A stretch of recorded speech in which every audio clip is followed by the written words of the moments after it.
everyone to our Delgado Community College for this most important event today, where we're going to provide information certainly on an issue that we know plays out within our region, but also across our nation and our globe, and that is the impact of human trafficking and what we can do to put a stop to it. I serve as interim chancellor of Delgado Community College, and I cannot give enough thanks to Dr. Cozy and to our student affairs team and our Student Government Association for bringing this most important topic to our college today. I want to certainly thank our panel for their investment of time, but also their unyielding day in and day out efforts to put a stop to this issue that is certainly plaguing our region. We all know the power of education. We know the power of training, the dignity of work. A lot of our mission has everything to do with the success in putting a stop to human trafficking. So I look forward to learning with you today more about human trafficking, and most importantly, learning about the real truths, the hard truths about it that we must address to solve the problem and go forward. So thank you all for joining us today. Look forward to a great program. Thank you.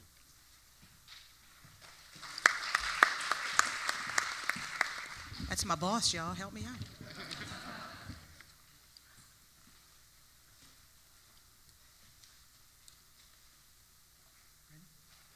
Yes.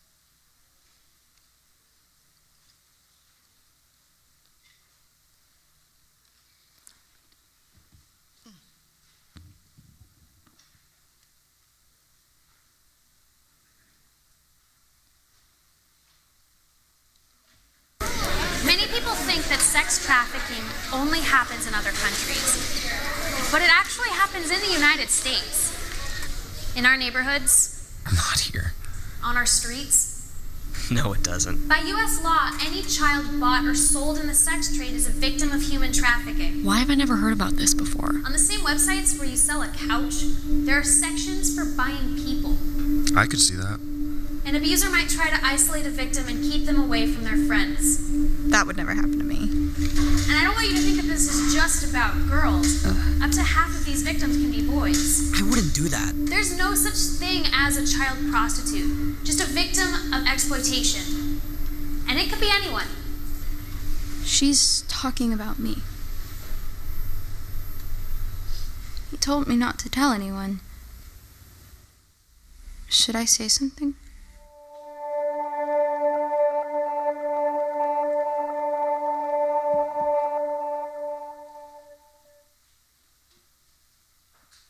Good morning, everyone. Good morning.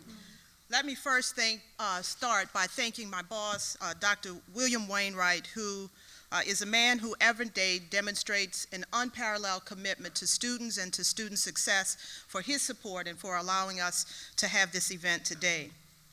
I want to also thank you for attending Delgado Community College's Human Trafficking Symposium. I am Arnell Cozy, Vice Chancellor of Student Affairs and the Executive Dean for the City Park campus. There is no doubt that some of you may have the same sentiments and thoughts as those expressed in the video we just watched. While for some of you, this may be an introduction to human trafficking and the first time that you will hear about the issue. But there are others with some level of familiarity with the subject, either through their work or as one who has been directly or indirectly affected by it in some personal way. I can tell you all that human trafficking is real and is happening in front of us every day. We are fortunate to have an esteemed panel of experts with us this morning to shed some light and give their insights on what is being described as modern-day slavery. Before we begin, I want to acknowledge the sensitivity of this subject and ask that we be mindful there may be individuals who will experience some level of personal trauma as a result of the dialogue this morning. We have considered that as a possibility and have invited our partners from the Daughters of Charity Health Centers to be available for one-on-one sessions, personal and confidential, during or after this session. These trained individuals are here now and available in this building in room 115 East. You can get to it by entering the theater making a left, and it's the last office on your right-hand side. I should also inform Delgado faculty, staff, and students that as our partners, Daughters of Charity are available for all of us on Mondays, Tuesdays, and Thursdays from 9 a.m. to 4 p.m., and they're located in Building 2, Room 306 here on the City Park campus. Following the introductions this morning that I'll do in just a second, each panelist will offer an opening statement. Following their statements, the panelists will respond to questions that have been provided to us from Delgado students, faculty, or staff. We've also reserved just a little time in case the audience has questions. If you did not receive a form when you came in, we will make them available to you throughout the session, and we will allow questions to be submitted for us to ask the panel up until 10:50 this morning. Finally, in closing, the panelists will have the opportunity to offer their closing thoughts, followed by Commissioner Lombard's final remarks. We are aware that some of you may need to leave for class and that others will be coming in during the symposium from class. We only ask that you do it as quietly and orderly as possible. I also want to thank all of the organizations that are in our lobby tabling and providing written information to us, and ask that you spend a little time stopping by on your way out. Those organizations include the Eden House, the Jewish Family Service, the Greater New Orleans Human Trafficking Task Force, STAR, Catholic Charities, and the New Orleans Family Justice Center. They were organized by our friend and our partner in the community, Ms. Leanne McCallum, and we want to thank her as well. So without any further delay, I present our panelists. First, a New Orleans native, Commissioner Juanita Maureen Lombard, and an honored graduate of Loyola University, where she earned an MBA and a Juris Doctorate. For 4 years, she served as Criminal Magistrate Commissioner for Orleans Parish on the City of New Orleans' Alcoholic Beverage Control Board. In 2016, Governor John Bell Edwards appointed her to serve as Commissioner of the Louisiana Office of Alcohol and Tobacco Control, and under her leadership, she is responsible for the interpretation and enforcement of the laws as it relates to the production, distribution, and retailing prevention of access to alcohol and tobacco to underage persons. The governor has also appointed Commissioner Lombard to serve on numerous task forces and committees whose missions are the protection of children and the prevention of human trafficking concerns. Commissioner Lombard is taking an active stance to end human trafficking in licensed venues and has been successful in raising awareness in the community with her team by enforcing a statewide awareness campaign. She also hopes to increase awareness by providing informative programs such as this one to casinos, large hotels, schools, colleges, and universities. She is married to Darren Lombard, and they are the proud parents of 5 children. Commissioner Lombard.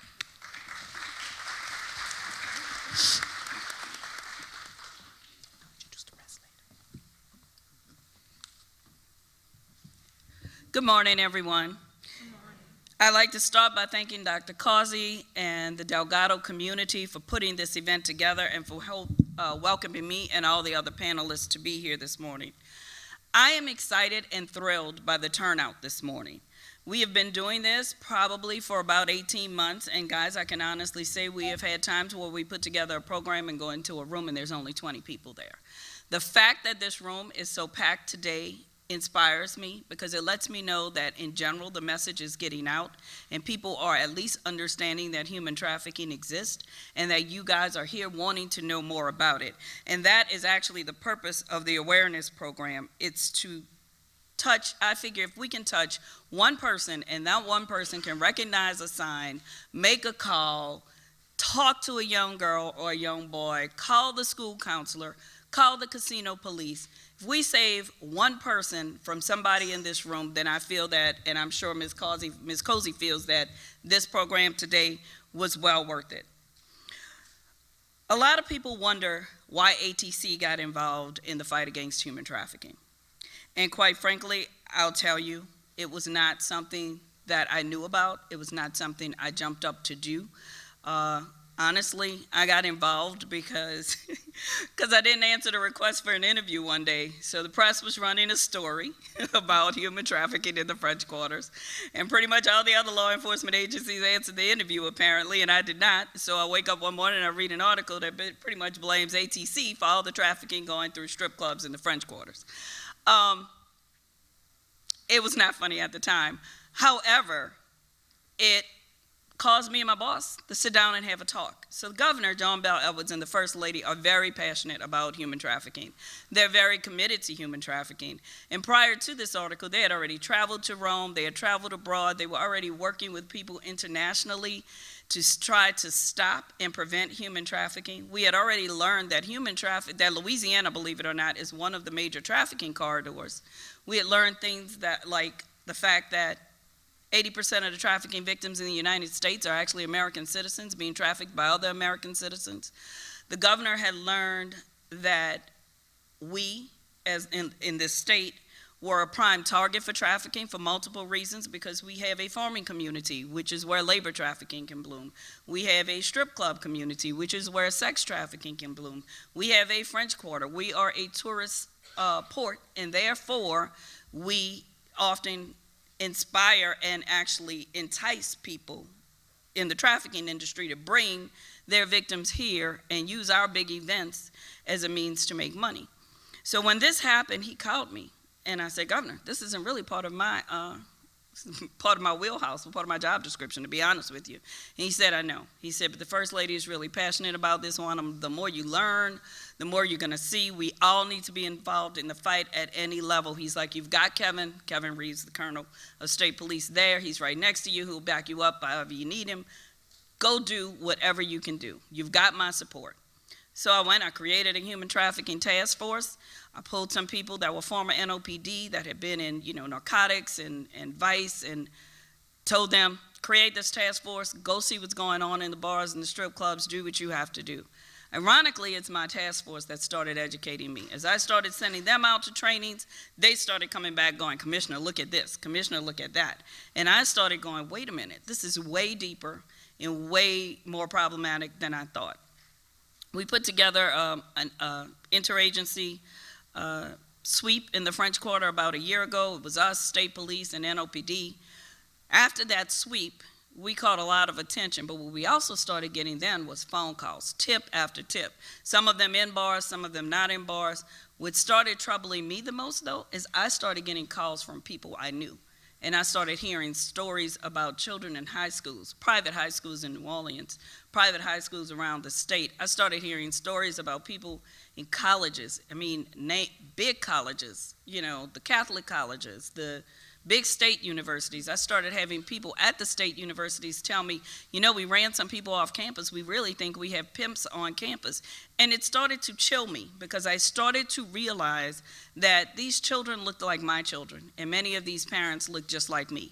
You think human trafficking is the movie Taken, and that was what it was years ago. You think it's the runaway that ends up as a prostitute, and don't get me wrong, that is still a large part of the victimology, but it is all around us. It is right under our noses. It could be your daughter's friends. It could be people that your daughter is in school with, or your son. It could be happening on this campus, because trust me when I say it is happening on campuses around the state. And as a mother, that's your biggest fear. You do everything right. You put them through high school. You send them off to college. You're writing checks to a college, and you find out your child's been caught up in a trafficking ring. That would be like a parent's worst nightmare. But the more I started watching, the more I started listening, I also started realizing that the one common factor in trafficking victims today is not your socioeconomic background. It is that these traffickers are almost psychologists, and they prey on the weak. They prey on a girl's insecurities. They prey on her isolation. They prey on her need for money.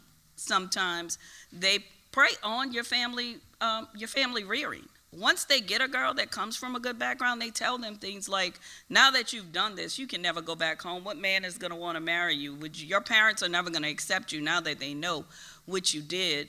Sometimes they prey on their love for their parents by threatening their parents. And when I realized that we had another attack, another prone of attack that we had to address. It's not just what the enforcement division does.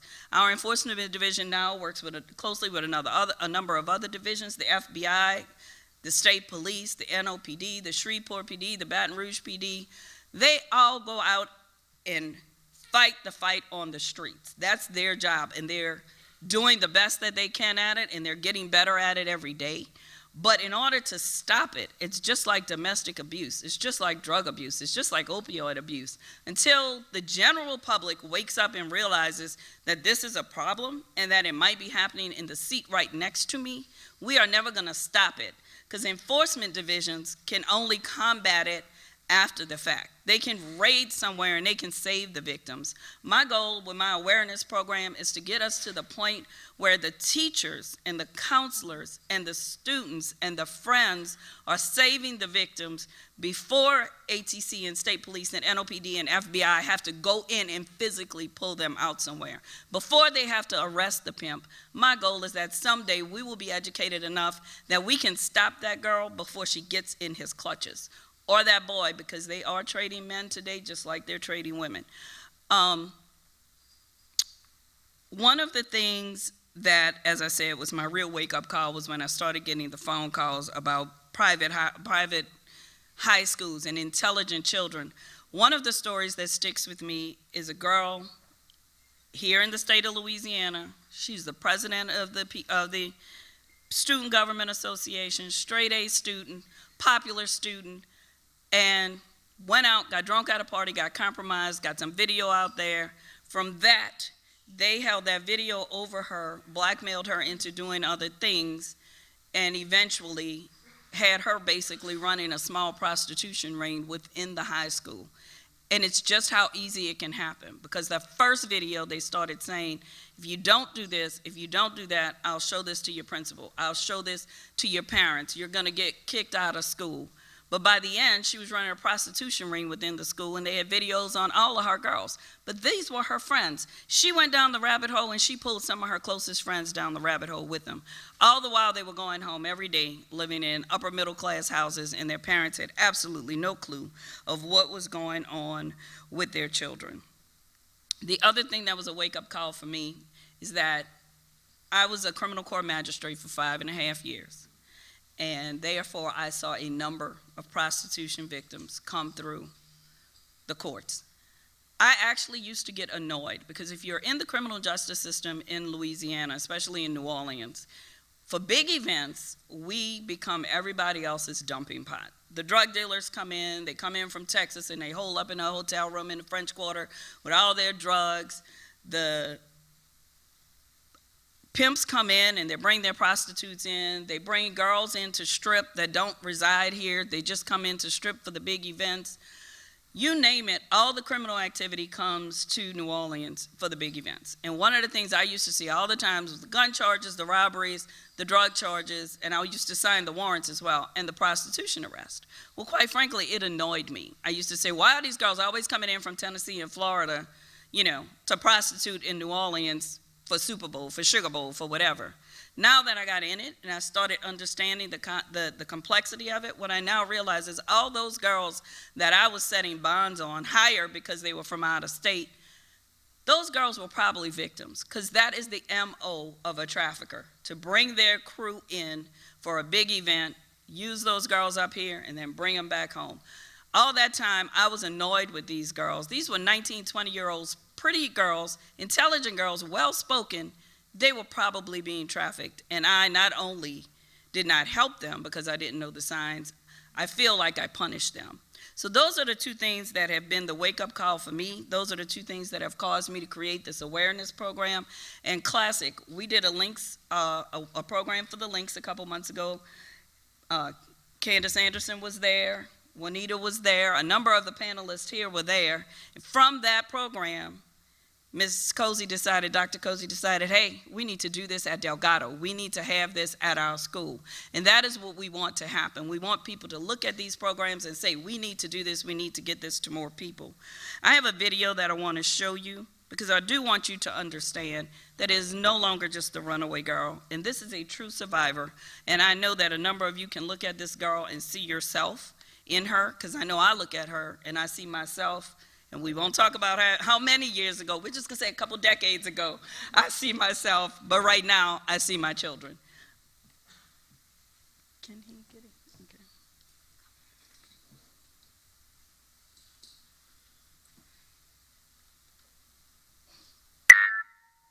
My name is Rachel Thomas. I'm from Pasadena. Any Dina? Hey, always in the house. We got a whole table back there. I'm gonna make my way over there.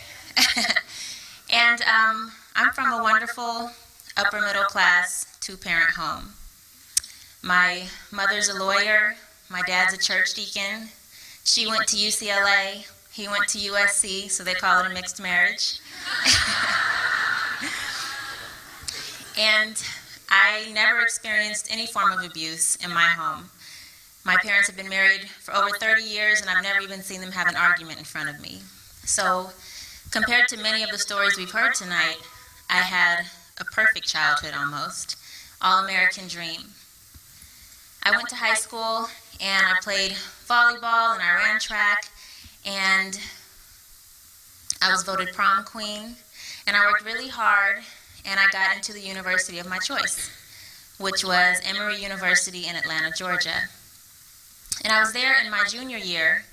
I had just turned 20 years old when I met a man. And I was at a popular hangout, college lounge with my friends, and he came up to me on the dance floor, and he said, "You are gorgeous. Has anyone ever told you you should be a model?" And so I'm like, hey, well, I was flattered, but I had heard it before from a guy representing John Robert Powers, and I decided not to go that route. And I was in school to be a teacher, and I was almost a senior, so I said thanks, but no thanks. And fast forwarding a little bit, he ended up convincing me that night, because he then had another model come and approach me on the dance floor again and reiterate how beautiful I was and how she worked with this guy named Mike, and he's the best in the city and that he can jumpstart my career. So I gave him a try. The very next weekend, we did the first photo shoot. By week 2, he had gotten me a paid modeling gig and asked me to fill out a W-9. On the W-9, which I had filled out before because I worked at the Y in high school, I put on there my full name, my permanent address, which is my parents' home address in Pasadena, my current address where I was living in Atlanta with my best friend and roommate, my social security number, and a slew of other information. And I handed Mike the W-9, assuming he would hand it to the casting director and I'd receive a check in the mail. By the 3rd week, Mike called again with an exciting opportunity to audition for a major magazine in New York. And he asked me if I wanted to go, and I said, of course I want to go, I'm ready. And he said, okay, good. Do you have about $400 for the flight and hotel? I'm like, no, I don't have $400 lying around. I'm a broke college student, but my parents are kind of rich. Let me call them. But before I can get off the phone, he said, no, actually, you know what? By the time you have the taxis to and from the audition place, and you get your hair and your makeup done, and this is a big audition, so you probably want to buy a new outfit. It's probably going to be more like $750, $800. You think your parents will give you that? I knew they weren't going to give me $750 or $800 to go on some New York weekend audition, and so I sounded pretty disappointed. And he said, well, you know what? That's okay, because you can do what some of my other models do, which is become an exotic dancer. And I said, a stripper? No, I would never do that, never. And he said, well, you know what? A lot of actresses and models got their start in the strip club, and he named a few. And he said, you know, the night I met you, you were dancing on the dance floor, and I'm pretty sure that when you go to the pool or the beach, you're in a bikini. And I noticed that when you had that photo shoot, your face looked a little tense, and you didn't quite know where to place your arm sometimes, so I think that it might actually be a good thing for you to get some experience being the center of attention. I don't know what you know about strip clubs or what fantasies are in your mind, but it's really just a big room with a bunch of admirers going to see beauty. It's a form of beauty. And in about 30 minutes, he painted this glorious picture, as Harmony was talking about, and something didn't feel right in my spirit, but he made it sound good. And some of my favorite music artists had just shot their music videos in a strip club, and it looked like a lot of fun. So I decided to try it out to jumpstart my modeling career. Just raise enough money for a little while and then quit. By the 4th week, I signed a contract with his agency, and then by the 5th week is when he became violent, when I first saw him hit another girl. After I saw him hit the other model for a tiny offense, I realized that this may not be a good situation. And so after the night where he hit the other model, I somehow made it through without a nervous breakdown, and the next morning, in my sweetest voice, I called and I said, "You know what, Mike? Finals are coming up, and it's getting so hard for me to juggle school and modeling, and you know, you've been a great help thus far, but I'm just going to put everything on hold now, and I'll give you a call later if I want to pick back up. Thanks, but no thanks." And he was silent for a moment, and then he said, "Bitch, I own you. You're going to do what I tell you to do, or somebody's going to get hurt." And then he read off my parents' home address. And before I could even process what was going on, he said, "You better go to work tonight." And then he hung up. And it's just that easy. And it's that easy to catch someone who has a background. So now you have to imagine the most vulnerable among us, the children who come from the broken family, the children whose family just don't care, the children whose family tells them, "You're 18, you're on your own now, you're not our responsibility anymore." If it's that easy to catch the girl, and she's a real victim, by the way, to catch the girl that had it all, imagine the children that need us the most, that already have no support system. Imagine how easy it is for a trafficker to pull them in and ruin their life forever. Thank you for listening to me. Now I'd like you to listen to the panel, and thank you so much for being here. Thank you, Commissioner, for that introduction. Now, before we begin with the questions, I'd like to introduce our other panelists. Judge Candice Bates Anderson graduated cum laude from Clark Atlanta University, where she was named one of the who's who in colleges and universities. She then moved back to New Orleans and graduated from Tulane University School of Law and began her legal career as a judicial law clerk. Judge Anderson also gained tremendous trial experience in the Orleans Parish court system. Prior to Katrina, she was an in-house attorney for the Regional Transit Authority and the Housing Authority of New Orleans, as well as a partner in the law firm of Anderson and Darrensburg, where she handled personal litigation issues. She was elected as chief judge for Orleans Parish Juvenile Court in 2015 and remains in that seat today. In addition to her service as chief judge, she is a current member of several organizations, such as the New Orleans Association of Women Judges and the Louisiana Human Trafficking Prevention Commission and Advisory Board. In 2017, she was named a fellow of the Norman C. Francis Leadership Institute by the Louisiana Bar Foundation. In addition to her professional affiliations, the judge also serves her community through membership in organizations such as Alpha Kappa Alpha Sorority Incorporated, the Pontchartrain chapter of the Lynx Incorporated, and the historic Faubourg Neighborhood Association. She is the devoted wife of Aaron Anderson III and the proud mother of 3 girls. Judge Anderson. Leonard Carollo, Agent Carollo, has been an FBI special agent since 2002 and has been assigned to the New Orleans field office since 2007. For the past 2 years, he has been the supervisor of the FBI New Orleans Child Exploitation Task Force, with investigative oversight for violent crimes against children and human trafficking. Juanita Carruth. Born and raised in New Orleans, Juanita is a fearless mother of 3 daughters.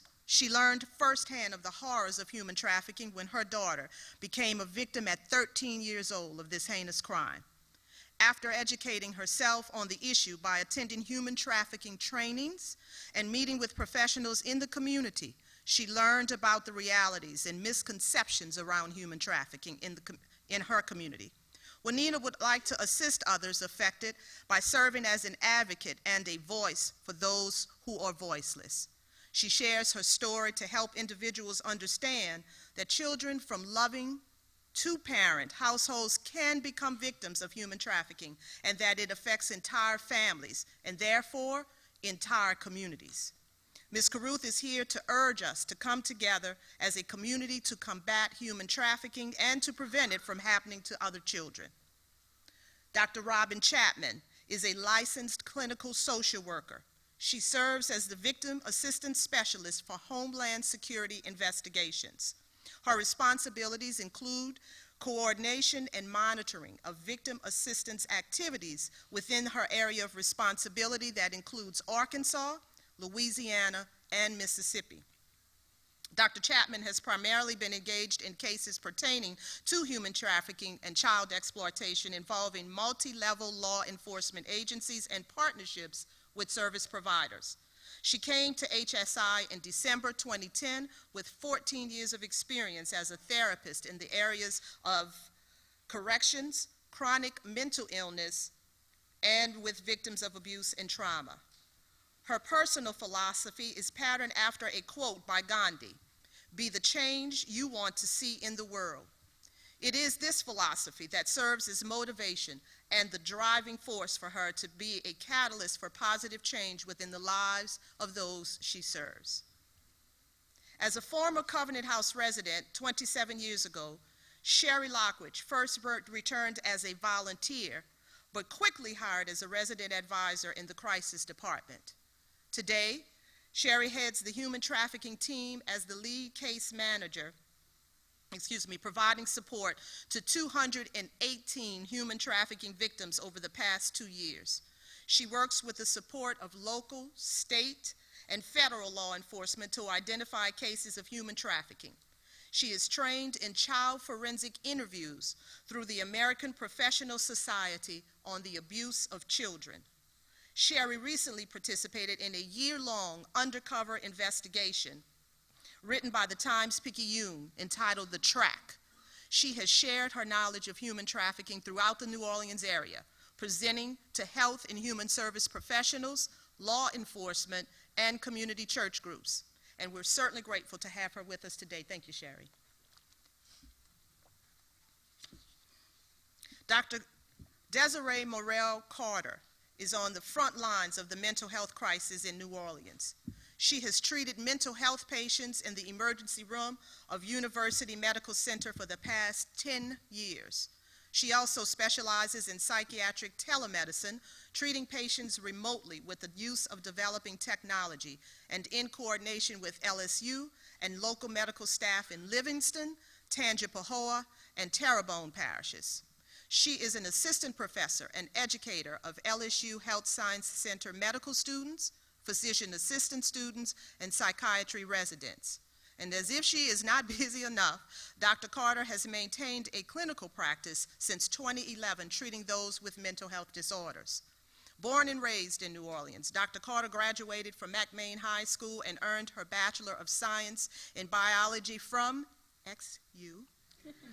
She graduated from LSU Medical Center and completed her residency in psychiatry from LSU Ochsner of New Orleans.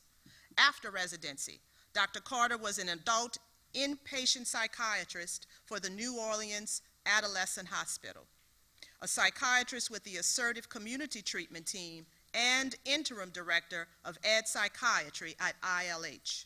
Desiree Morel Carter is married to Louisiana State Representative Gary Carter Jr. and the mother of 3. She is also a co-founder of the Carter Morel Foundation, a member of the Links Incorporated, and a member of LSU Health Sciences Center Women's Affairs Committees. Is that my panel?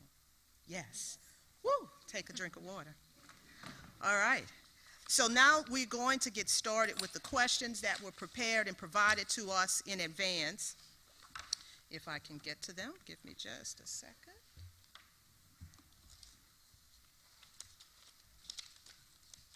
Not good when you lose your order. Here we go. Thank you for your patience.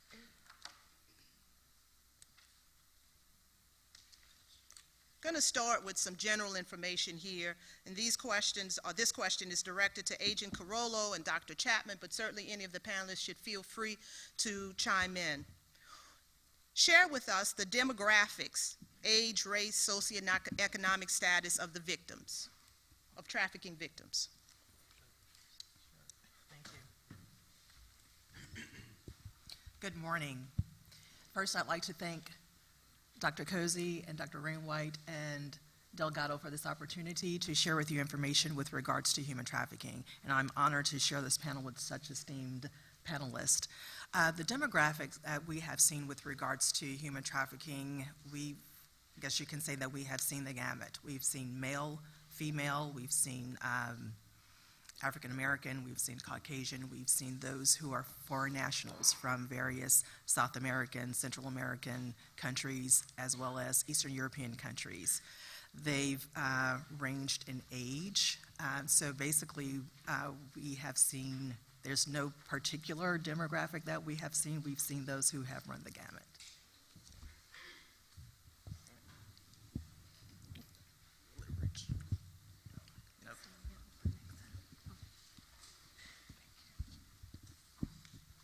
Thank you as well, Dr. Cozy, for inviting me here today. And I'll just echo what Dr. Chapman said. The demographics for victims could be anyone. There is no race, there is no ethnicity, there is no gender, there is no age that makes someone the ideal victim for human trafficking. Anyone can become a victim, and I think the most important thing is to educate the public to be aware of that specific comment that anyone can become a victim, and that really it all goes back to vulnerabilities. I think Commissioner Lombard mentioned it earlier, and that's what it is. It goes back to the pimps are psychopaths, and they're able to prey upon victims and their vulnerabilities.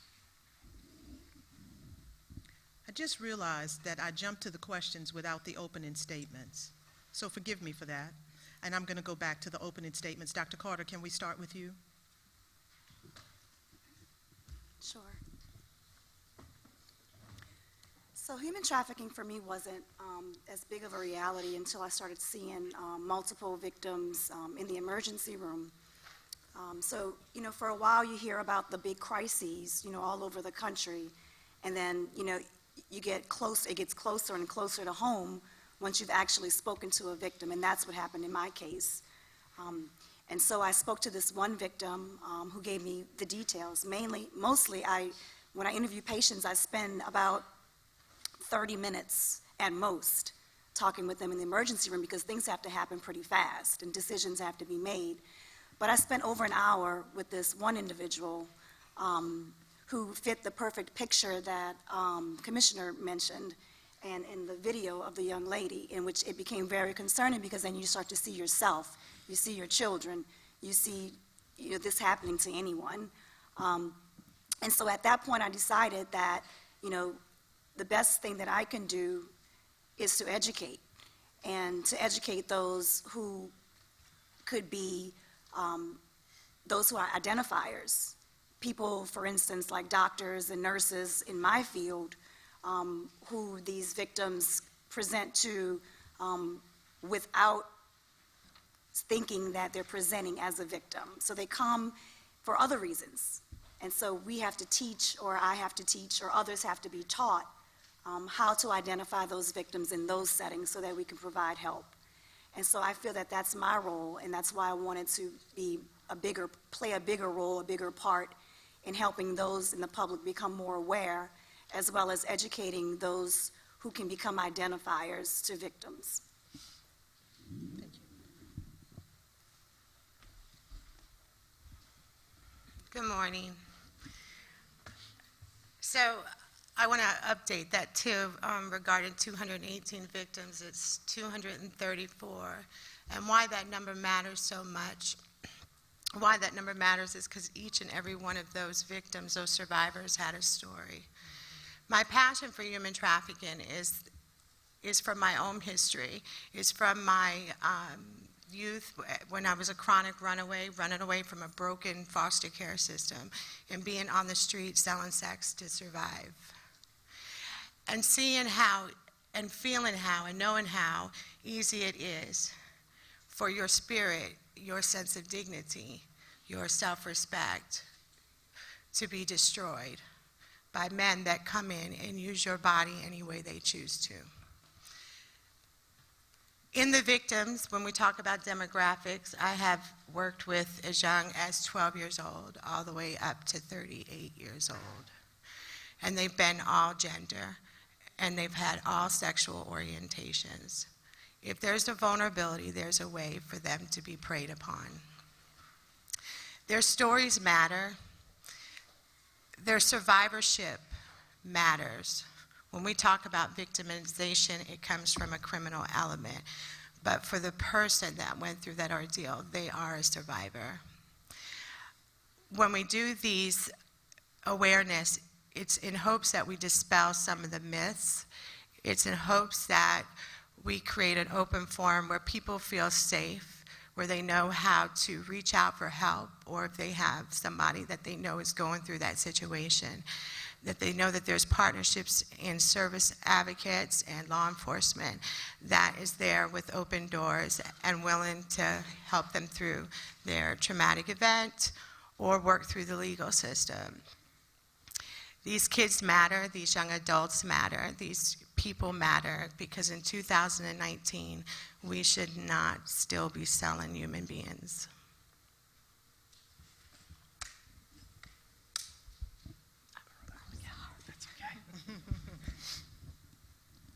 So as Dr. Cozy mentioned earlier, I supervise the Child Exploitation Task Force for the FBI here in New Orleans.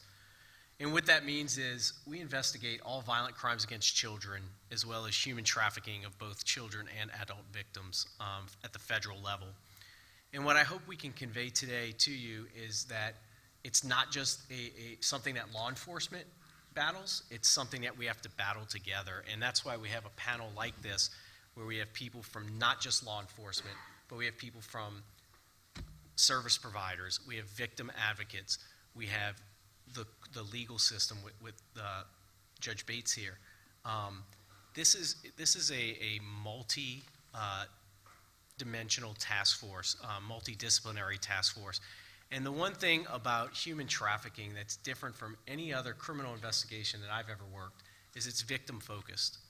And what's important about that is, for example, like a bank robbery, our job in law enforcement is to find the bank robber and put him or her in prison.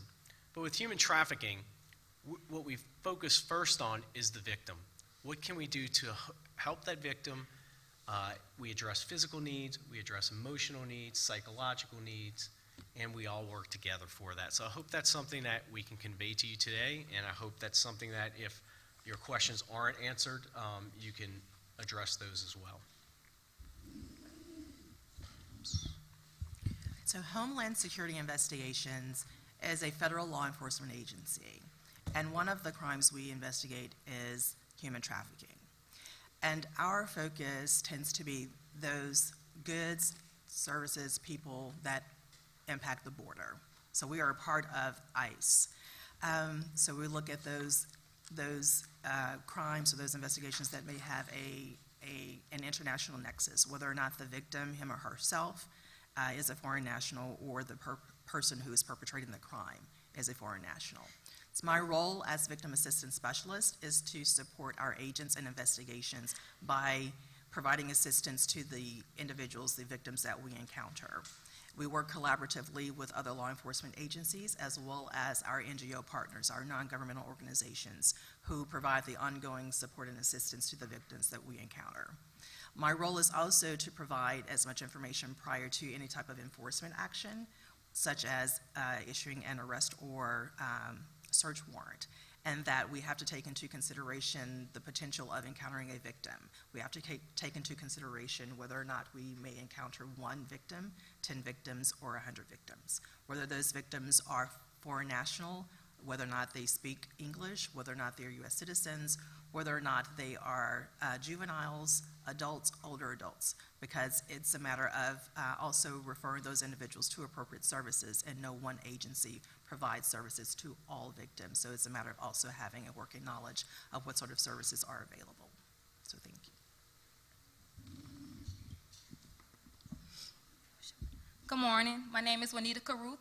Thank you, Dr. Cozy, for having me. Thank you, Delgado, for allowing this panel of experts to answer any questions. First and foremost, for myself, I am a mother of a survivor. My daughter was 13 when she became a victim, and I listened to this panel talk about all the experience that they have, and well, I appreciate that knowledge. But for myself, it's pretty difficult only because my daughter became the victim, and it's kind of a difference when you actually experience your own child in this situation. And everybody have the working experience, but I have the actual experience of a family being affected by the situation. My family was extorted. My family was demeaned. We were degraded through this whole process. And for myself, I didn't put myself in so many dangerous situations, literally trying to save my daughter when people failed me. But I'm not here today to talk about the failures. I want a solution, and that is my goal, is to educate, to bring awareness to our communities, because our communities are being ripped apart by this situation. And someone, interestingly enough, asked me, how do I like my profession? And if I can be frank or candid about it, I told them that I hate it. I said I hate it only because I was chosen for this. I wouldn't have never picked this. I'm a people's person, and I believe in trying to save these lives, but this wasn't a role that I wanted. But I took this role on, and I'm ready to fight fiercely for anyone that don't have a voice in this situation, because it is serious. It's very serious, and I take it extremely to heart. And for everybody that may have someone that's gone through this situation, it's time to talk. It's time to do something about it. And I'm most definitely going to hold my panel accountable in the sense of we all are here and we want to bring awareness. And this is what's so great about this situation, because they really get to see, not from just experience, the actual work experience, but from some people that actually been in those situations. And I can tell you, it's such a dangerous situation. It's tiring, it's overwhelming, and I'm being judged. I was crucified. People asked, how can you let this happen? Why your daughter did this? And it was just so many different questions, and I had to stand up fiercely. But at times I want to bowl up like a fetus because I was being degraded. It was so many things that was being said about my family. We was under so much scrutiny because of the things that someone else did to our daughter. So today, like I said again, I'm here to bring awareness and educate, and also form relationships with these people, because they are very important. They're on the front line of trying to bring awareness, but they need our community, myself, other parents, our neighborhoods to really take this on head on. It's happening, you guys, and you have to know about it. Thank you so much for listening.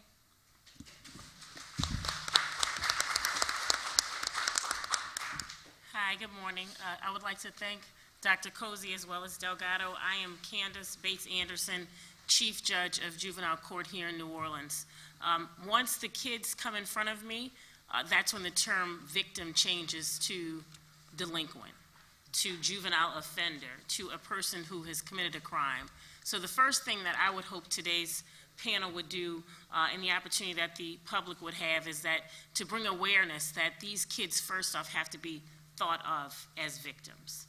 We talk about human trafficking victims, but once a child is arrested and detained and brought into the judicial system, they are starting to look at as delinquents. And that is something that we are trying to get away from. How do we first off allow these children to identify that they have been victimized? How do I, as the judge, say that we need to give these children an opportunity to have a voice about what they have been through? And the first thing they're doing is they're coming in front of me in handcuffs. The first thing that they're doing is they're coming in front of me after they have already been arrested by a police officer, after they've already been taken out of their home, after a warrant has already been signed. So the first thing that has to happen is that they need to stop coming to me. That's the first order that we are trying to do as a bench and as a court, to have the district attorney, as well as the police, as well as everybody that is involved, that we can look at these children for what they really are, a victim. Do you think that a young girl or a young boy would choose to be coerced into sexual acts? Do you think that a young girl or a young boy would choose to steal someone's car so that they could have an advantage of spending the night with them? So as a judge, I have to look at a totality of all the circumstances. If I have a case that comes in front of me, I have to not look at the fact that this child has been arrested for simple battery. This child has been arrested for unauthorized use of a motor vehicle. Very, very rarely do I have a child that is arrested for prostitution. Very rarely do I have a child that is brought in front of me for some type of act that would have them brought into human trafficking. They come in front of me disguised as all other types of crimes, all other types of delinquent acts. And so the first thing that we have to do as a bench is we have to be aware of what are some of the things that we have to look for. And that's where it's very important that people like yourself come involved, teachers, educators, social workers, therapists, police officers, doctors, because those are the people that are on the front line that are going to see those children before they ever have a chance to get to me. Once they are brought into the juvenile justice system, then my job is to uphold the law. So that means that the district attorney brings in a case that appears that a child has done something that has caused them to be brought in front of me, then I am supposed to, at that point, determine whether or not they are guilty or innocent of that offense. But how in the world is a child that is a victim of being trafficked supposed to trust me as a judge and come to me and say, hey, wait a minute, I'm a victim? First off, they don't even look at themselves very often as victims. A lot of times they're looking at themselves as this has happened, that's happened, trauma, other factors that have been involved. I've been caught up in other matters that have brought me into the system. They are not going to be forthcoming and tell me that person who you believe that's my uncle that's waiting to pick me up from the detention center, that's my pimp. They're not going to tell me that that person that is coming forward, that is going to argue on my behalf and ask for my release, that is my pimp's mother. They're not going to come forward and tell me that, you know, my mom that they're saying that they can't reach, and my mom that the defense lawyer is saying that they've had trouble getting in touch with is actually right down the block, and she's got a missing persons report that's been on the books for the past 2 months. So that's where all of us have to work together, and where the school system and everybody has to get involved so that I have the entire picture in front of me. The problem is that once that picture is painted, that sometimes it's too late. I didn't even know when I got elected in 2010 what human trafficking was about. Like so many of you, I thought that human trafficking was somebody that was in the French Quarter, somebody that was on a corner, that was soliciting sex and selling sex, or somebody was putting them out in the community. I had no idea that children were being forced and coerced to do this against their will. I had no idea until a young lady started to come in front of me. First, she started to come for runaway, habitual runaway, family needed services case. Her mom needed help because she wouldn't follow the rules. That started with runaway. She started going back home, and then suddenly she comes in front of me for another offense. She's charged with theft from somebody's home. And when she came and the story was told and they presented the information to me, it just didn't make sense. Why was she in these people's home? Why was this man that was old enough to be her father coming to court with her? Why was this man's wife so angry with this child? Why was her own mother kept out of so many of the court proceedings? Unfortunately, we never got a chance to answer any of those questions because shortly thereafter, a day that she was supposed to appear in court, she didn't show up. Mom comes in, I'm not sure where she is. At that point, we issued an attachment for arrest, but unfortunately that night, her body was found scattered across the interstate of where she was thrown from a vehicle. So that was my first real slam of where this is really an epidemic, and there is so much more to this story. Did the mother come in and tell me we need help? Did the child come in and tell me, Judge, I'm a victim? I didn't know that story, but today I know it, and I can't let that story go. So that's why it is my objective, and as I sit on that bench, and as we are involved in this epidemic, this horrible, horrible thing that just has taken over our city, it is so prevalent and it is so in our faces and that we are not realizing just how often it's really happening. Because remember, the amount of victims that we're talking about are the people who actually come in and are able to say, I am a victim. But how many of those children do not have a voice? How many of those parents do not have an advocate? How many opportunities do we not have a chance to say, you know what? We're not going to arrest you. We're going to talk to you. We're going to ask you questions, and we're going to find out what trauma and what things are really going on in your life, and sometimes not many things at all. How have you been caught up that you have been brought into that system? Thank you.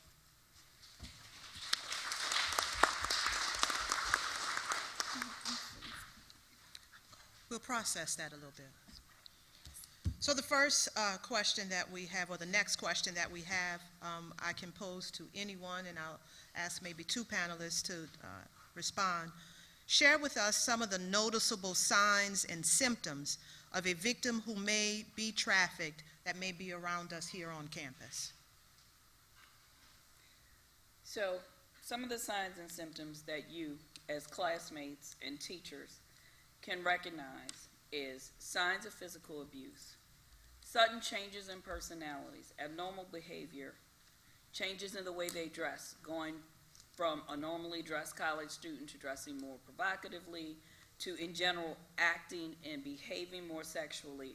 One of the main things is going to be the anxious behavior and almost the inability to think for themselves. When you hear them, any little decision, they suddenly got to call the boyfriend or the uncle or the cousin before you, if you say, let's go such and such a place Friday night, and it's, oh, I've got to check with, they've always got someone else to check with. They may not even carry their own identification, and very often they do not, because that's one of a trafficker's biggest controls, is they take everything. So they may be right here on campus, and that trafficker, that boyfriend, may always be lingering around. Got to pick them up from class, got to wait in the back of the class, got to wait in the cafeteria while they're in class. Those are some of the signs of someone that is being controlled and sitting right next to you. Anyone else? Excess amounts of cash, stories that just don't add up. And just like Juana said, change in appearance, suddenly withdrawn, involved in criminal activity that really just doesn't add up. Different types of vehicles, cell phones that they've got a number but they can't give you the number but you can reach that. I mean, it's just a lot of things. If it doesn't add up and there's something that has you concerned, just ask questions. A lot of times they're afraid to talk. Being in certain environments of where it doesn't really make sense. Why is this person on campus with them? Why is this person holding their books? Why is this person waiting in the vehicle? A lot of time that they are not given independent time with you. Inability to join study groups, inability to reach out after class. And some of those are some of the factors that you can start to look at. Thank you. I'm going to ask this next question from two varying sides, as Juanita said when she did her opening remarks, and that is, what can parents do to inform and protect their children from being victims? I want to ask Ms. Carruth to answer first, and then I'd like Agent Carollo to respond. First, what we can do as parents, I know it's a bit difficult because I found it difficult for myself. I noticed the signs very early on with my daughter. I think she was maybe around 9. And I want to say something the judge said, especially with the schools. Sometimes I don't know, and correct me, panel, if I'm wrong, but with the schools that I found out that they don't really want to deal with the conflict. And I started noticing behaviors with my daughter. She was 9 years old. And I'm going to be a little graphic. There was an instance where my daughter was introduced to pornographic videos at 9 years old.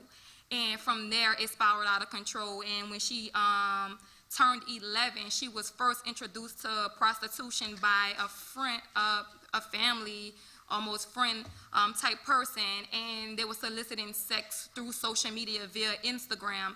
And so when all these things start to happen, I put my daughter through their therapy. She was getting therapy twice a week. And when I noticed that wasn't working, I would make sure that she have counseling at school. Counselor come to the home, and it started to get worse. I even called DCFS on myself to figure out if there's any solutions, any resources, and we always run into this problem that, oh, there's lack of funding. We want to help, but there's lack of funding, and that's what irritates me. That's the most annoying thing. You say you want to help with your mouth, but your actions say, oh, we don't have the funding. That bothers me, because I am a parent that is trying to do everything in my power. I was literally ready to go paint the city of New Orleans red to save my daughter's life. Now, if that would mean to get their attention to do that, and talk about suicide, that's how I felt. I felt suicidal, that I didn't care. I wanted to save her, if that meant taking my own life, to save her. And a lot of people don't realize that's what's important, because you think it's just the child, it's the parents that's also victims, because I am trying to save her, but I have everybody telling me we don't have funding or we don't have resources. And for me to call DCFS on myself, that should tell you that I don't have anything to hide. I welcome the investigation.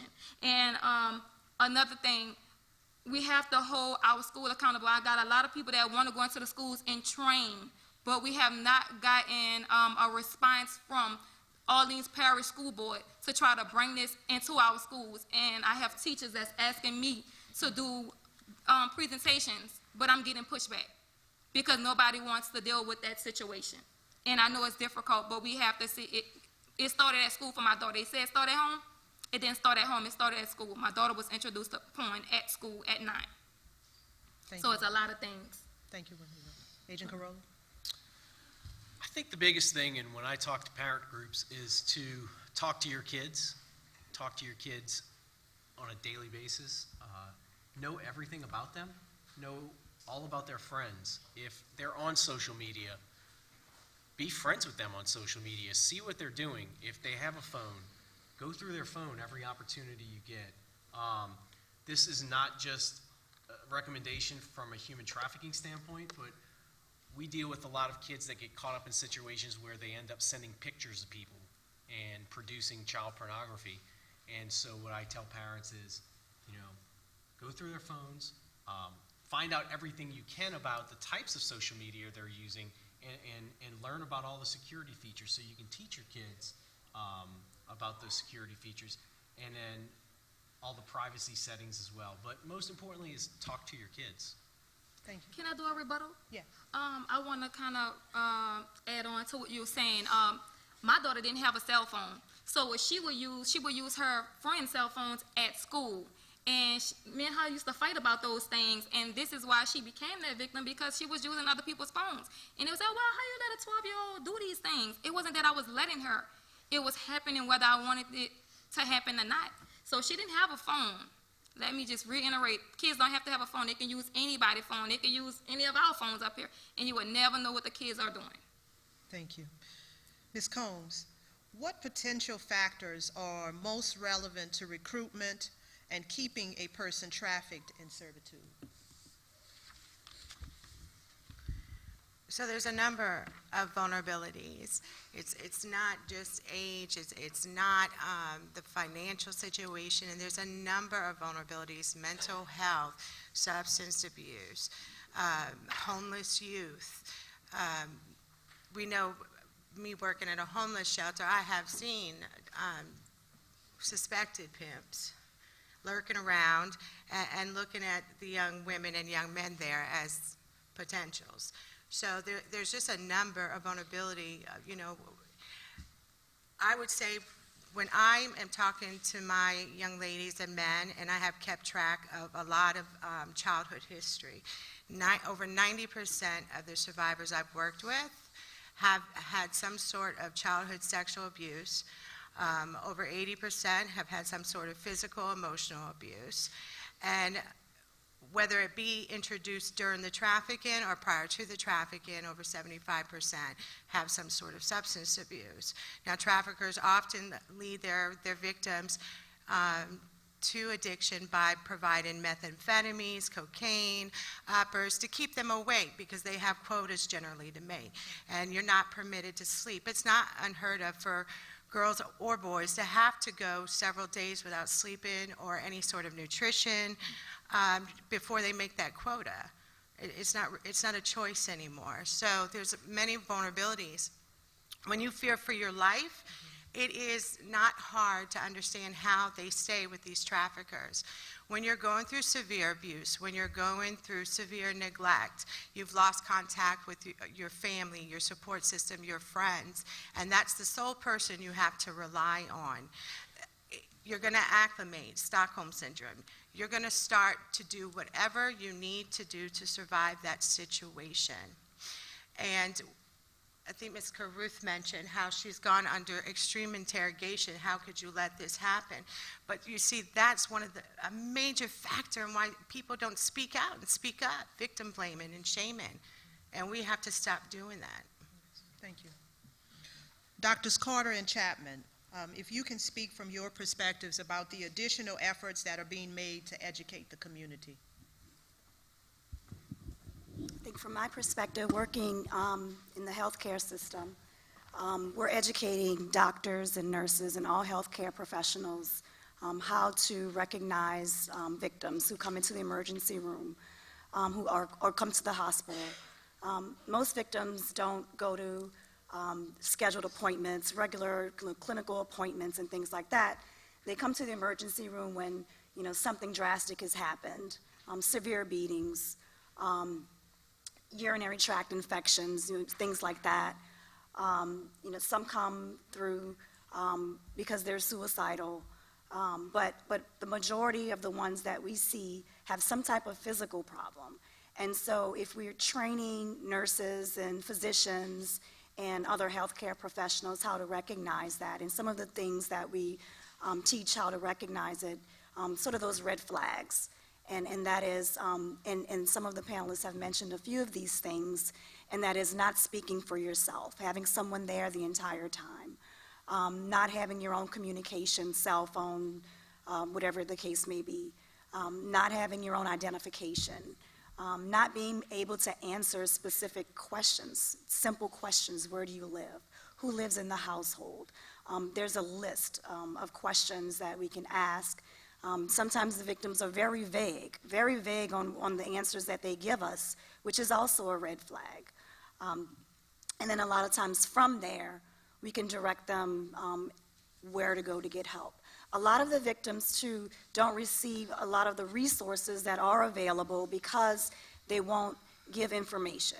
So if they come in and we think they're a victim, but they don't want to, speak to law enforcement, or they don't want to give you any information at all, we can just give them a list of resources. Here, this is where you can go. This is where you can get mental health, because it's a personal choice and you can't force them to do anything. But tell them that please come back if you need any additional services. But if they're willing to talk to law enforcement, there's a whole window of opportunity of resources that they can get: safe housing, other mental health resources for them. And the victims, we also educate the victims too, that you don't have to give detailed information like the pimp's name and where they're located, like simple little things that can help them build upon, because they probably already have information. Like a blue house uptown near this street gives them a lot of information. And so we try to educate them about that as well. Thank you. Dr. Chapman? Just to piggyback on some of the ways that Dr. Carter increases awareness. As the part of my role and the agency itself, we conduct awareness activities and events. We participate in events such as this that increases awareness. We have partnered with other community groups to hold awareness events so that we can share information on the indicators of trafficking. There's also, January is National Human Trafficking Awareness and Prevention Month, so there's increased activity, particularly during that time, but as well as year-round. We also have within the agency what's called the Blue Campaign. That is our Department of Homeland Security department-wide awareness campaign, in which there are public notifications that you may see in transportation centers, whether it's an airport, bus station, train station. You may see billboards, you may see postings. Actually, there are postings along Loyola in which you it asks if you see something to say something, and it provides a contact number in which you can call either the ICE tip line or the National Human Trafficking hotline to report a tip, and that information gets funneled to the appropriate law enforcement agency. So we participate in awareness events throughout the year. Thank you. Dr. Yes. Cozy, can I follow up? Yes. Dr. Carter, I would respectfully disagree with the fact that even after my daughter became a victim, I remember this vividly, the detective that was working on the case. We were trying to get her positioned at a safe house, and I remember saying that, listen, we have this thing, she's gonna run away. And I was told that it was above his and his supervisor's pay grade. So there's not real true resources for these victims. Or after this happened, my daughter was willingly ready to testify, and I was like, you know what, I'm gonna pull her from this case because who's gonna protect us? No one was willing to protect us. My husband and I did ask, can we uproot our life from New Orleans? So there is no true resources for these victims. This is why they're afraid to come forward. And you see this happen just with violence in the city of New Orleans all the time.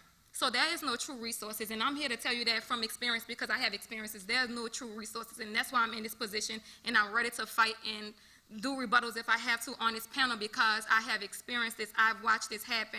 And I'm looking at an agent that I work closely with, and she knows from experience that I asked for this. I was willing, but I'm not going to risk my life if law enforcement is not going to risk their lives to protect us from this. So that's the only way that I can do it. So there's no resources. Thank you. The next question is... I'm sorry, I just want to you know, and that's very unfortunate that your family had to go through such an ordeal for you to get your child help.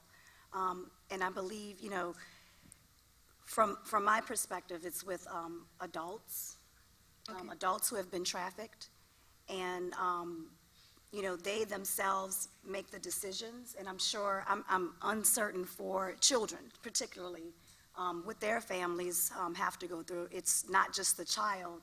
It's the entire family, because you can't take a child away from entire family. Absolutely. Thank you. And I do, I certainly do empathize with you for that. But a lot of the resources that I particularly was referring to was for those who are now adults. Okay, thank you. Who there are a lot of resources, but because they themselves make the decision and then they can go to the safe house themselves. They do not provide it for their entire family. But it's particularly an adult, 18 and over. Okay, and they decide, you know, these are the resources if you testify or if you want to help us with cases. And then they move them, in a lot of cases, out of state. And then there are some local places that they can go to as well. But that's particularly for adults who have been trafficked, which may have started as a child, which probably has started as a child. Thank you. Thank you both. The next question is for the judge and commissioner. How often do we see male victims, and what's the average age, and is the way that we deal with the male victims different from that of female victims? We see female victims, I would say, far more often, or at least what we would label as a female victim. So a lot of times in juvenile court, we do not have kids that are coming forward and saying, I am being trafficked. We also see males, and I see that someone from the court is here that actually handles our RISE docket, which is a docket that we've created to bring awareness and to try to combat some of human trafficking. And they remind me often that this affects both girls and boys. More often what I see are the girls because of the types of crimes that they are coming in on. In terms of when I have a domestic abuse battery, if I have a simple battery, the new thing that we're seeing a lot of are carjacking. So it might appear to, when you hear about a carjacking that occurred, and then you start asking particular questions. So this carjack happened at 3 o'clock in the morning at a particular intersection with particular individuals, and then when we get those warrants that we're requested to sign, and you wonder, well, why in the world was this person out at the Shell gas station at 3 a.m. Asking a young girl for directions to get fried chicken? Like, it just doesn't add up.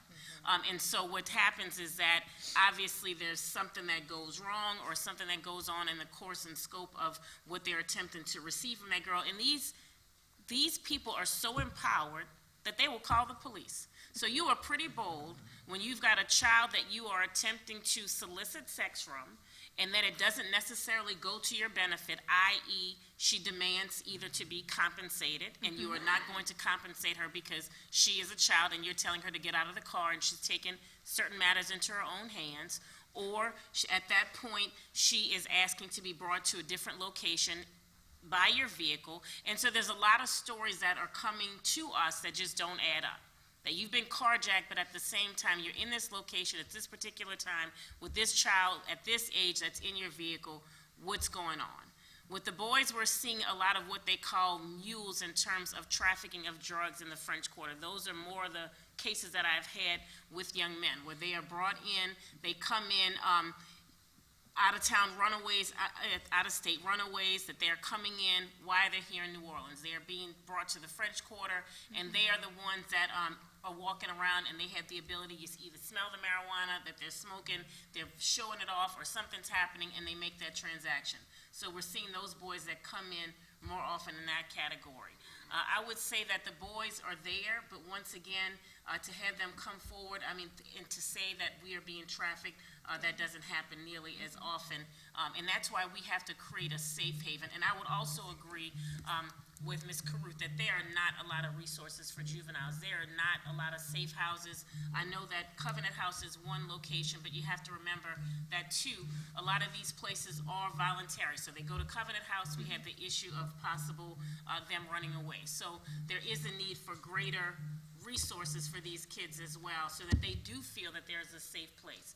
We often ask the city for respite care. Is there ability to have just a bed where you can take these children that you believe are being victimized, and then you can give them a safe spot where they're not going to be questioned by law enforcement? Sometimes they just don't want to answer the questions. If we're talking about the fact that they've been given drugs, they have been not given sleep, they have been not given proper food, they don't have proper clothing. So number one, if you get a child that's never been trafficked, that you get a child that's never been in this environment, and they're hungry, or they're angry, or they're lonely, or they're tired, or they have any of those factors, they're not going to talk. So then when you expect a child who you believe is a victim to then come forward, then want to talk to law enforcement, that is going to be very difficult. So respite care and a respite ability or a respite bed is very important, I believe, for both girls and boys. On the sex trafficking end, I would say the majority of victims are female.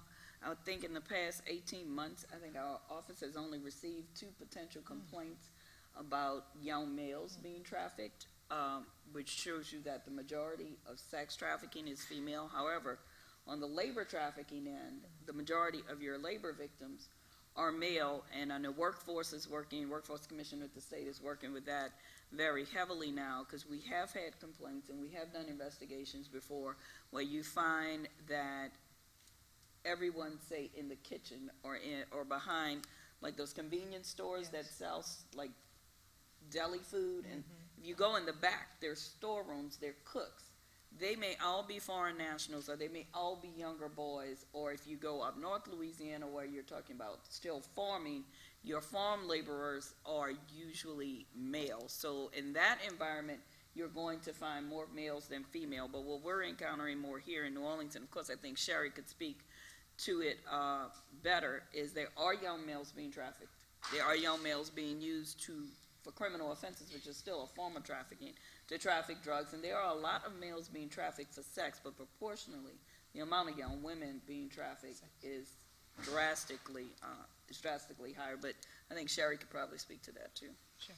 Right. So let me add that I think the reason why that a lot of people assume that males are not predominantly a victim when it comes to sex trafficking is because we as a community society has sent the message that men can only be perps, not victims.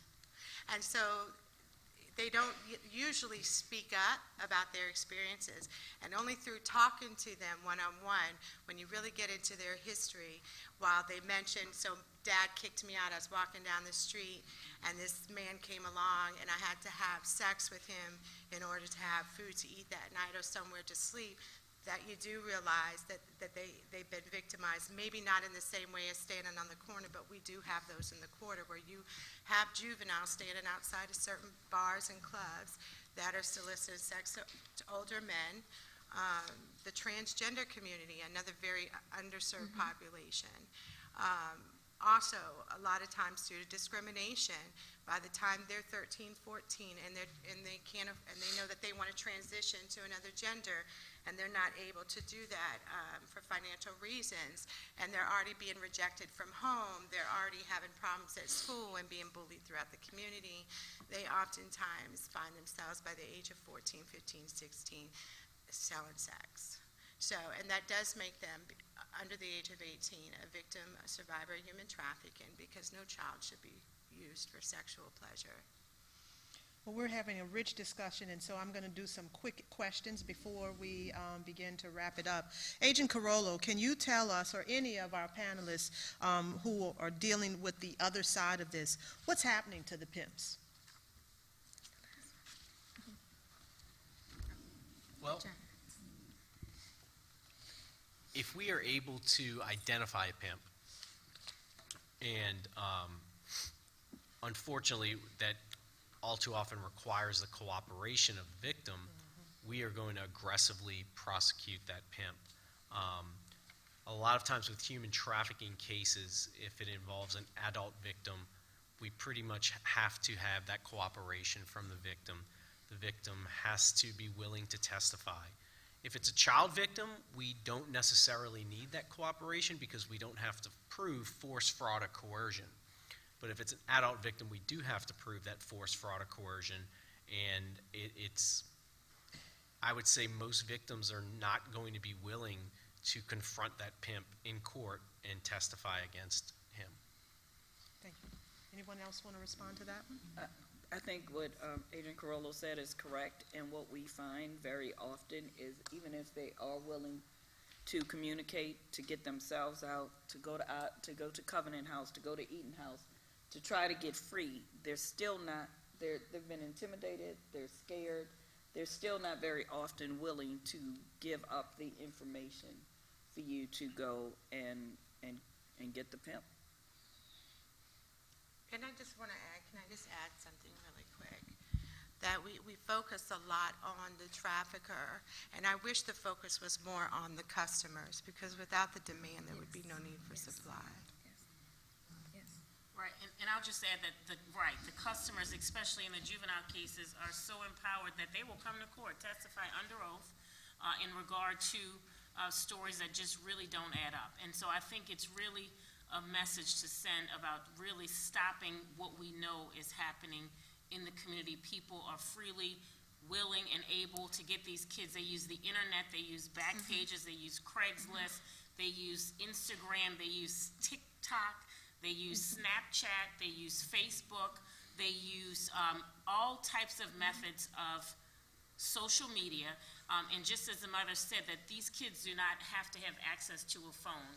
I can tell you that so many of the kids that come in front of me, and another misconception is that more often than not, the girls who I believe are victims of human trafficking very often test negative for drugs. So drugs, a lot of times what we're dealing with are mental health issues, issues in the home, or also just what they want in the community. Everybody else has nails and a nice purse. I want that. Everybody else has a new backpack. I want that. Everybody else doesn't have to, and we have to look at just society and what the messages we're sending to the kids in New Orleans. It takes a child who attends the public school system, some of them who have to attend one school in one area, and it takes from 6 a.m. in the morning until 8 a.m. to get to school. So if it's going to take me 2 hours to ride on a school bus with a bunch of other kids where it's not, or if I got somebody that's sitting right here at the corner and they're offering to give me and all of my girlfriends a ride to school, what are we going to take? And so that's how easily some of these girls get caught up. Some of them coerce with other friends. I'm with my friend, oh, that's my boyfriend, he's paying more attention to you. So the two girls get into it where I've got a simple battery case that's coming in front of me, and I'm wondering, well, who are y'all fighting over? Who's this kid? Oh, well, he's not really in school with us. And then you start asking other questions. So they're fighting over 19, 20, 21-year-old man. So my question to the district attorney is, well, where is he?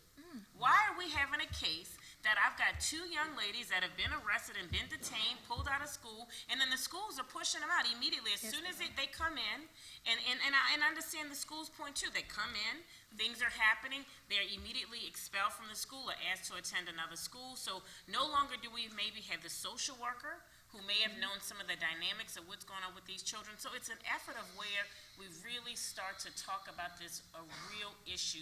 This is a real epidemic that is affecting our community, but also sharing of information so that I have an idea of what's going on in that child's life before that child got in front of me.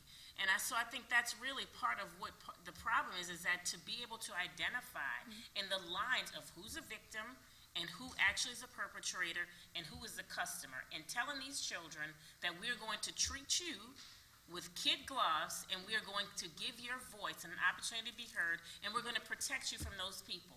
But not where that same person is empowered enough to come to court and testify on their own behalf, make a claim with their insurance company for the damage to their vehicle when they know good and well what was going on, what was happening in the streets, what they were doing out there at that community, but nobody is asking those tough questions.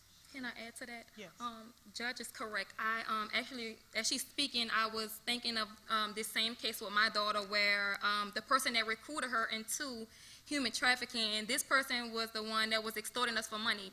And she was using a case that had she was getting information from our daughter, and she was trying to use that information to extort us. And I remember someone saying, asking me, was I on drugs? And I was like, no, I'm not a drug addict. So they was making my daughter tell all these lies, and it was so many lies that they believed it. And when someone meet me and say, are you this person's parent? I'm like, yes. Oh, I thought you was on drugs. I thought you was dead. My daughter was saying all type of mean things about me. And we sit up here and we look at these people that's actually coercing these kids, and we really don't do much of nothing to stop them. But they tearing my life apart right now. It's happening right now. They're tearing my life apart, and there's nothing I can do. They can slander me in the media, and they have. I have proof they slammed me in the media, me and my family. So I asked the officer, I was like, well, what can we do? I even asked the lawyer. I was like, what can I do? Well, they don't have any, this would be civil. There's nothing you can do. They don't have any money, so what you're going to sue them for? It's not about suing them. It's to stop them from telling these lies, because that's the misconceptions. They want to make us look like we're bad guys or bad parents, and we aren't, because I'm a testament of that. Thank you. And then the last thing we have to remember is pimps don't look like they did in the movies anymore. Yeah, They're that's females. It's becoming very, very common, and it's troubling how many females are now pimping females. Yes. They're older ladies, and these girls start to look up to them. They're on one hand, they're the mother figure, but on the other hand, they're the person that's out there pimping these children. And a lot of times, some of these men look, you hate to say it, they look just like the dean. Yeah, look like everybody. Like Mr. Corolla. And they wear a suit by look day, like you guys. and they just had a court case like that. They just had a very recent case where prominent members of the community were trafficking these little 15-year-old girls. Saw that. Yeah. Grown man, very respectful, bringing her around to his other grown married male friends. Did you all and see the that? kid was 15. You know, so it's hard to know who the pimp is, and you can't blame a 15-year-old for thinking, if I say that this is the man, I'm pointing at you, but if I say that this is the person, I'm the troubled runaway, this is a respected member, nobody's going to believe me. Yes. You know. Yes. Thank you. Final question before we do closing remarks for anyone on the panel. What should we do if we suspect that trafficking is occurring around us, or that we have a trafficking victim amongst us and we want to help as non-professionals with the expertise that you all have? I would say, as a non-professional, the first thing you need to do is, if you can, if you're that close around the victim, then you can ask a few more little pointed questions to get a little bit more information. Get it, but if not, there's a line. The FBI has a call-in line. HSI has a call-in line. The materials outside have the numbers to call. And it's behind There's you. a see something, say something. Don't ever approach a victim if you think the pimp could be somewhere nearby, if you think she might go back and tell him, because y'all are not trained for that. Correct. But if you have a school counselor, if it's happening here on campus, I'd alert the school security so they know to look for the cars that's being picked up. They can look at the cars picking her up, get those license plates, forward them over to the FBI, to ATC, to state police, to whoever, and they can then put those into a system that they all share that'll let everybody know, hey, this is a potential pimp without you ever endangering yourself. But if you're a school counselor and you have the ability, or if you're the girl's friend and you have the ability to start asking questions like, what's going on with you? Where are you staying now? And they start telling you, I moved in with him and I live with this guy and these 3 other girls, things like that, then report it to whoever you can. The biggest key is to report it. But if a victim starts really talking to you, then you start giving her direction on where to go. So when you start referring them to the social workers and the covenant houses and the Eaton houses and the places and law enforcement, the places they can go to escape, but don't ever put yourself in a dangerous position. Thank you. I think now is a good time because the commissioner is going to have final remarks. If we can start with our closing remarks from the panel, the commissioner is going to give closing remarks. We have one quick video we'd like to close out with. Judge Bates, I'm going to start on your end. Okay, hi. Well, thanks again for the opportunity. Obviously, I think it's very important that we share information. I think it's important that the bench comes forward in terms of when we feel that things obviously just don't feel right. Becomes very difficult for me as an elected official and a person that is supposed to make all of you all feel safer in New Orleans to sometimes wear 2 hats. So when you see certain crimes that are on television, and we've heard a lot about the rash and car break-ins and car burglaries and carjackings, and so everybody really presses down that, we need to be very hard and serious about those matters. But, understand that we have to take the cases as we see them, and that every day, if I have the opportunity to save a child and to be of benefit and to stop this really horrible epidemic that is facing our city, then we are doing what we can. And that is to really be involved and to be careful. When you think that you need to call the police and there's something that you think really doesn't add up, but there are other issues or there are other factors that you see, talk to law enforcement, talk to those kids, and be mindful of if there's something that you may be able to help out with, talk to school officials, talk to counselors, but certainly talk to your children, talk to the kids in your community about the dangers and awareness and how easily something like this can happen, and that it doesn't always look like, just like how Juana said, the pimp that's on television. I mean, sometimes these are very good-looking, savvy people, well-spoken, that come from our neighborhoods, come from their community, and it's not always somebody that you feel that you should be afraid of. And so just to be mindful and to talk and to really communicate about this is happening, there are resources, and that also you are willing to listen. Oh, thank you. First and foremost, I want to say for myself, unfortunately, I was playing vigilante only because I didn't have a choice, and that may be dangerous. So I would say you have to be vigilant. You have to observe these behaviors. The signs are there. You may not be able to recognize them, but hopefully from this symposium today that you guys can walk out with this knowledge because it's happening. And I just hate to talk from experience. I really wish I wouldn't have had to learn this way, but it happened. So make sure that you observe everything that's going on. Even I don't even let my girls go out to other people's homes because I don't know what's going on in their homes, as first and foremost. And my daughter was one of the kids, oh, this is happening, I want to go over here, I want to do all these things.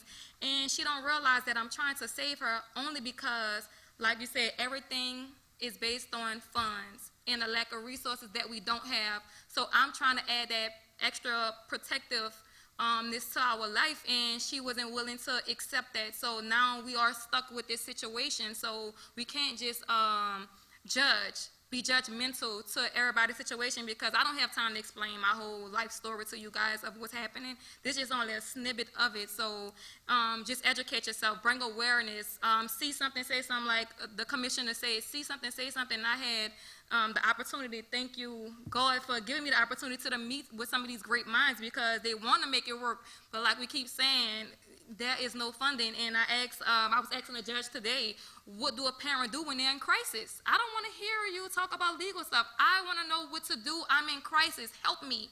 And that's what I was crying for. I was crying. I'm watching a video of my child being assaulted live on social media.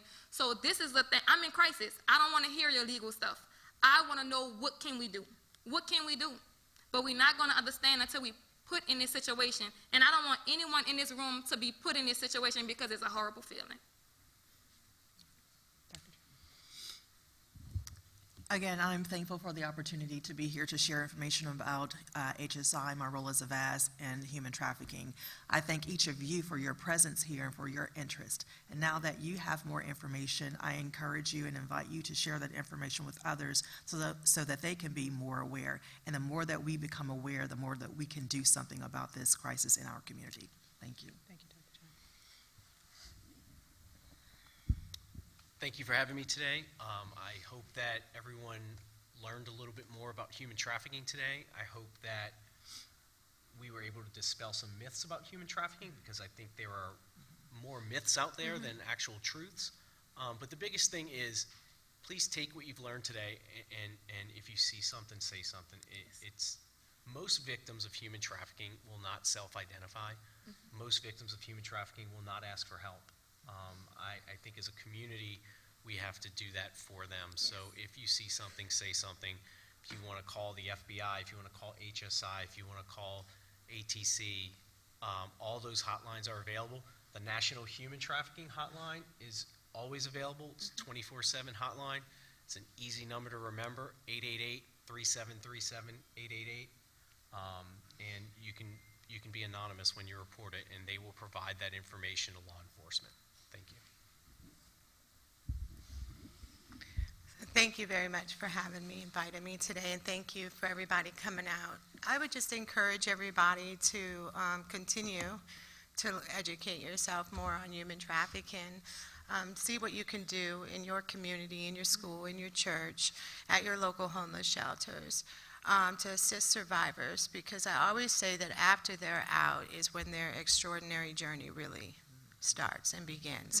They have all of this trauma to get through. They have new lives to build, and that's not easy. So whatever you can do to assist in your community, to work directly with the survivors, I encourage you to do.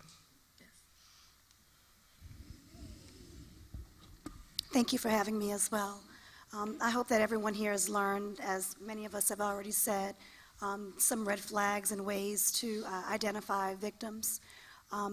And that there's outside a lot of information as well that you can take with you if you don't remember all the hotlines and things to contact. If you see something, please say something. As well, not just strangers, but those close and dear and near to you. You can also recognize these things in your family members as well. Seek out mental health resources if you feel that that's an issue. Isolation is an issue as well. If you notice that there's any changes that's going on, those near and dear to you, as well as family members as well, and strangers as well. So I hope that today that everyone has gained some knowledge of how to identify, have become aware, and please become involved in any activity or symposiums or community-led things that's going on for you all to get more educated on the matter. Thank you. Okay. So again, I'd like to thank everyone for being here today and for staying here and giving us your undivided attention. I believe that one of the main things we can do is what we've done today. We've taken the first step. We've educated another group of people who can now go out and educate others. I'd like you to think about the fact that if you are in the healthcare industry, in law enforcement, in the hospitality industry, if you've ever worked in a casino, hotel, if you've ever been to the French Quarters, if you're a teacher on a college campus, odds are you have already passed a victim at some point in your day-to-day life. For me, I have the wake-up call because I can actually see faces that I know now were probably victims. Every time I hear the word, they're bringing girls in out of Tennessee, I cringe because I can see some of those faces. Everyone didn't have the opportunity to have sat on a bench and missed the calling. But if you're in any of those industries, what I asked you to do is now educate your coworkers. If your boss is willing, call ATC, call HSI, get some presentation materials, bring the materials back to work. The more people we educate along the way, the more likely we are to start saving victims and to start stopping this beforehand. And so I'm going to end with a little mini success story. One of ATC's awareness programs is we designed something for the industry. I do regulate the alcohol and tobacco industry, so it is kind of hard for people to tell us no when I say we'd like to come do a presentation. So we developed a presentation that is geared strictly toward hotel and border casinos, and we started in Shreveport and Lake Charles because, like I said, we are a trafficking corridor, and they do bring them in from Louisiana to Texas and vice versa. And about a month ago, I had my agent that does presentations go sit up in the Golden Nugget an entire day, passing out materials, showing videos, training the employees as they came in, just spotting the signs and calling security. That's all we really need. These are some of the signs.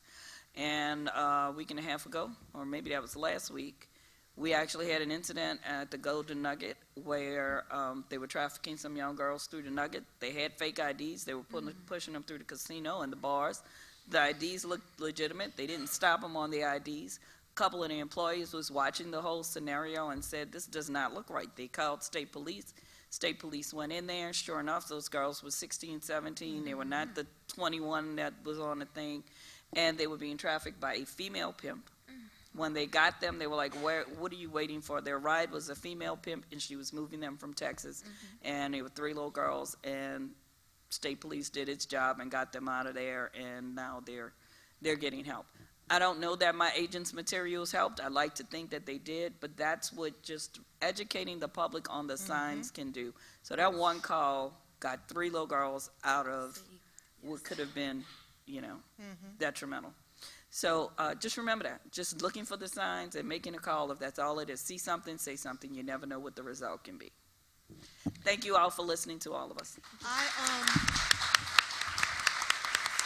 Dr. DeGrew reminded me that we were going to invite the audience, and we have just a few minutes before we have to end. Did anyone in the audience have a question that they'd like to ask the panel?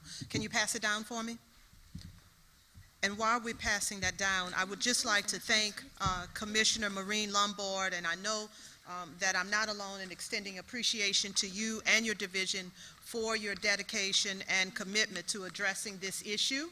I also want to thank you for raising the community's awareness on the topics, as it is touching so many lives, personally and professionally. We extend our gratitude to your boss, Governor John Bell Edwards, for his commitment to proactively combating trafficking in our communities. And thanks to all of the panelists for taking time from your busy schedules to educate the Delgado family and other community partners. I want to thank Dr. William Wainwright for his ongoing support of students, and I would be remiss if I did not thank my execution and planning partners, Dr. Teresa DeGrew, raise your hand, and Gilda Ebanks. There's Gilda Ebanks. Help me thank them, you guys. The 3 of us would also like to extend our appreciation to the faculty and staff and students who are here, those who submitted questions, and those who are watching via live stream, especially our colleagues. Bob, are they still there from South Louisiana Community College? Here's a shout out to Slick. When they heard about the symposium, they emailed and asked if we would be able to stream it to them. Obviously, they couldn't drive in and drive back out from Lafayette. And we will have it on YouTube so that other people can watch it as well. Our goal was to provide a forum that would be both respectful and informative on this topic, because it is such a heavy lift, being such a serious topic, but all of you on the panel played a very major role in making that a reality for us this morning. I was going to add, just to highlight what the panelists are saying about how all of us can be touched by this topic, and I'm going to just share something with you from just my personal life that happened. In my email to the faculty and staff, I said to you that I really first learned about human trafficking. Of course, I heard about it, but had my own first interaction with it when one of the agents from Homeland Security called me because one of our Delgado students was involved in it. And we needed to make some adjustments. He is, I don't know if I can acknowledge him because he's here in this room, but he was advocate for helping this student. She was an outstanding student, a young girl with two parents here in the New Orleans community who were professionals, just like Juanita and the judge are saying. She was a student on one of our campuses, and we needed to make some adjustments for him to help her. A few months later, I live in a very small subdivision, probably 20 houses. I myself witnessed a young girl being trafficked at midnight across the street from my house on French Quarter Festival weekend, just as they say, a very busy weekend here in the city. And then, a few months after that, I attended the panel that was mentioned, and I had the opportunity to meet Juanita. And she touched me so deeply that day that I went up to talk with her after, and I found out that she had been a Delgado student, which you guys know means a lot to me. And so I want you to imagine that I'm just one little bitty person, and in a matter of maybe 6 or 7 months, I had 3 incidents, 3 run-ins that forced me to deal with the human trafficking situation. And so that, I hope, highlights for you that it is real, it is in all of our lives, and we have to be advocates for these students. Please stop by the tables on your way out. Help me thank these panelists again. We can't thank you enough. And if I can, I'm going to do 2 real quick questions. What training is available for high schools? I think they mean maybe teachers and counselors and what have you who work with high school students. There are multiple programs out there. I know on the Children's Cabinet there are a couple of programs that are being designed for that, and ATC actually has a program designed for teachers and counselors and high school students, but Ms. Carruth is actually correct on that. That is like the biggest hesitation, and we are not getting into the schools. We have put out there, I've talked to Middle School Principals Association, we have put it out there that we have these programs. I think, you know, it's like when domestic violence first started, I always compare it to that, and that, not that it's the same, but it's just hidden, and people don't want to wake up and talk about those harsh realities, and they don't want you talking to their 13 and 14 and 15-year-olds about it. But there are multiple programs, and I'm sure the HSI program is probably adapted to be taught in schools, but we are just getting no traction right now with schools allowing us in.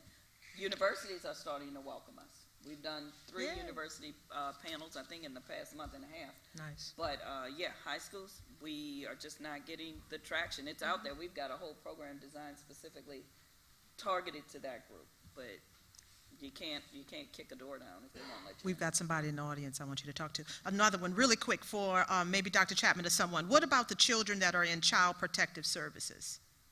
Or anyone who can address that question? I'm not sure. Can I address? Absolutely. Oh, I can answer that too. Regarding their vulnerability to trafficking? That's just the question. What happens, what about the children that are in child protective services, I guess? So, not much has changed since when I was in foster care. So it's not like the Hollywood movies where you're placed in the Golden Dream family and and life goes on, right? No, I know personally I was placed in over 25 placements. Wasn't able to stay attentive in school long enough to learn anything, much less make friends.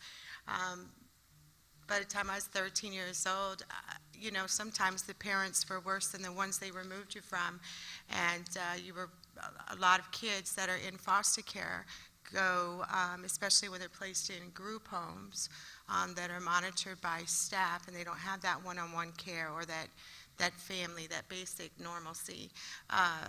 They get lost in the system, not just in the living situation, but their education situation, and having any sort of support. And sometimes what the street has to offer is much more learn, and surprisingly feels much more safer. Can This was, let me get this. Can I add to that? Sure. I was going to say, for children being in foster care, it's not really a better situation because I think they will run even more so if they're in foster care. My daughter personally was there temporarily for a week, and she ran 3 times, and all 3 times I was able to retrieve her. And I remember before this even happened, I was like, listen, I'm trying to get some help. What can I do to get this help? And I remember a representative from DCFS told me that if I give her up to the state, I will be charged with neglect and abandonment. And that's not what I was trying to do. So just because they're in foster care doesn't mean that is the best outcome for them. It's not the best outcome because it's only so much that they can do. And to be honest with you, they haven't did such a great job. So that's why I think that we need to bring these solutions. And everybody's overworked. I know everybody on this panel and up in here is overworked. But this is our kids. And in our future, if you truly believe your kids are the future, you have to do any and everything in your power. And like I said again, I'm a testament to that. So that's why I'm here. Last question is for Dr. Add to that, Sure. From 2015 to 2018, 66% of the confirmed cases that were confirmed trafficking victims, all of those children were in the custody of their parents. So it's a real big misconception that a lot of these kids are in state's custody. A lot of these kids are right at home with mom and dad, and they're still in the home. So it's out there. Let's do this one last question for Dr. Chapman before we part. Dr. Chapman, as a part of ICE, how do you work to dispel the fear that victims/survivors may have when interacting with your office? Are there protections in place for victims so that they are not deported and further traumatized? Thank you for that question. So that is actually a part of our awareness, and we work closely with community partners who serve immigrant communities. But yes, there is immigration relief available to individuals who are victims of crime, because that's one of the ways that a trafficker will control a person, through threat of deportation or threat of being reported to ICE. But there is immigration relief that's available for those who are victims of crime, and we can request that immigration relief on behalf of that individual to remove that fear of being deported. Thank you. We have some other questions, and I'd like to get the answers for them. I'm going to see if there's a way that I can send them in writing to our panelists, and maybe they can respond to them, and we can post them somewhere for students and faculty and staff of someone who asked. This concludes our session today. We're right on time. I heard somebody's phone go off at 12 o'clock. Yes, Right? I did it. Yay! Thank you guys for attending again. Thank you, panelists. We have some gifts for our panelists that we want to give before you all leave. If you don't mind, I'm going to bring it to them. Can I bring it to them? Because Dr. Carter has to go.